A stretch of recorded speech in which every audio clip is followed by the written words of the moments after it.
Ok, nous allons essayer de parler aujourd'hui, bien, puisque arrive bientôt Pessah dans quelques jours, d'une certaine mitzvah. Nous savons qu'il y a, entre autres, deux mitzvot qui sont importantes de la Torah, qui est celle de Achilat Matzah, de manger de la matzah, et Vigatani Mincha, de raconter aux enfants, bien entendu, la sortie d'Égypte, pour que, bien entendu, le souvenir, cette mitzvah, puisse se perpétuer de cette grande sortie qui a été celle des Hébreux en Égypte. Puis, il y a d'autres mitzvot qui se confondent un peu à mitzvah d'Oraïta, hein. C'est une discussion parmi les sages.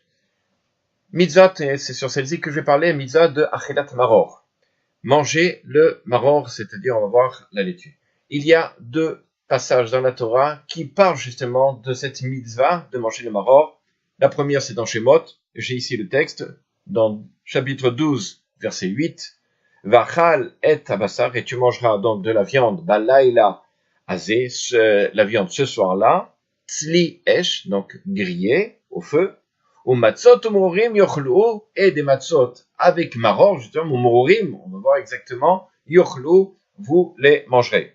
Le deuxième passage dans la Torah, c'est dans Bamidbar, dans le chapitre 9, vous verrez dans le verset 11, c'est écrit pour Chodesh HaSheni, donc on parle là, effectivement, du Pesach Sheni, dans le deuxième mois, le 14e jour, Be'arba Asar Yom, Ben Arbami le soir, Al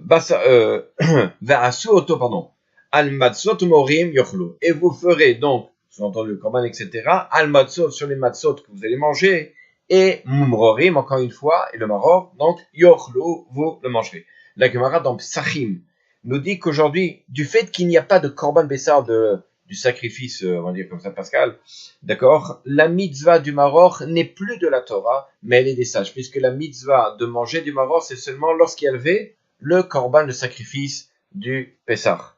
Les Hashem qu'on puisse avoir le Beth Amikdash construit et de pouvoir justement manger le Maror d'Oraïta, quoique lorsqu'il sera reconstruit, Pessah disparaîtra dans un certain sens.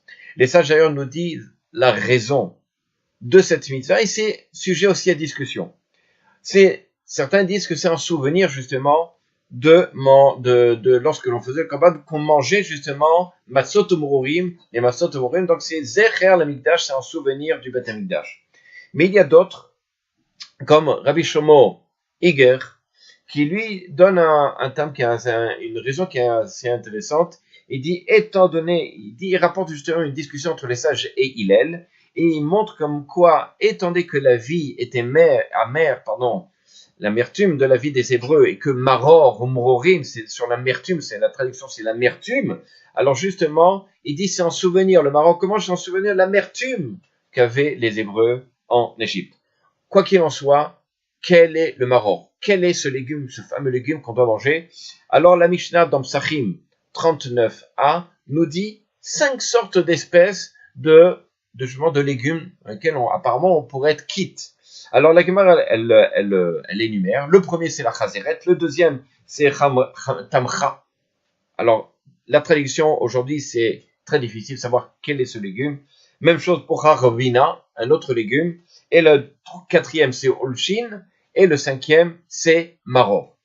Quoi qu'il en soit, la question de la Gemara, elle pose, elle dit comme ça, hein, elle montre que finalement, est-ce qu'on est quitte en mangeant le maror ou peu importe quel légume, l'essentiel c'est, entre guillemets, qu'il soit amer. Alors, certains vont dire que non, il faudrait manger la chazeret, c'est-à-dire la première qui est citée dans la Mishnah. Pourquoi? Parce que chazeret, en fait, la traduction textuelle en hébreu, ça serait la chassa. Chassa, c'est-à-dire, sous-entendu, aujourd'hui on appellerait ça la laitue. Chassa, alors évidemment, chassa, pourquoi? Les Charim nous disent parce que chas Hashem, il a eu pitié de nous et il nous a sauvés d'Égypte. Maintenant, d'autres vont dire non, ça serait le maror, c'est-à-dire le dernier légume qui est cité dans la Mishnah. Pourquoi? Parce que justement le ta'am, la raison de la mériout, c'est-à-dire l'amertume qu'ont eu les Juifs en Égypte. Quoi qu'il en soit, il en sort de toutes ces explications-là que le Chazonish vient et dit que l'essentiel de la mitzvah de manger du maror ce soir-là, le soir du Pessah, c'est de sentir l'amertume dans la salade, pour se rappeler de l'amertume des Bnei Israël.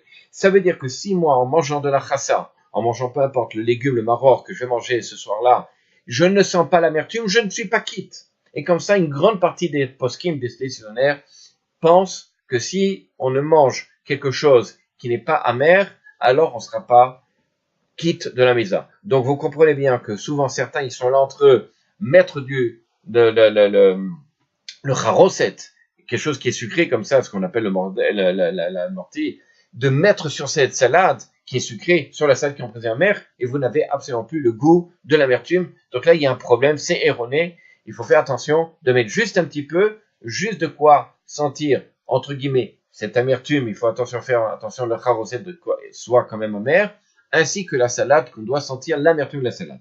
Maintenant, sur ça, et j'avance sur ça, la chazeret. Alors, la chazeret, si on prend et on dit, c'est la laitue, puisque, en fait, on est quitte par rapport à la laitue. Sachez que la laitue, d'accord, elle est remplie de bestioles. Manger chazécha, une petite bestiole, un moucheron, c'est comme si on mangeait 5 steaks, excusez-moi du terme, de cochon. Donc, on est évidemment puni de 5 lavim, de 5 interdits de la Torah. Donc, évidemment, il faut faire très attention. Mais, j'ai vu, et j'entends à droite à gauche, les gens, les dames, qui mettent la laitue pour enlever les bestioles dans du vinaigre, ils le laissent tremper dans du vinaigre pour pouvoir tuer la bestiole et qu'elle puisse s'en aller ensuite dans le bac. Alors, sachez que c'est une erreur.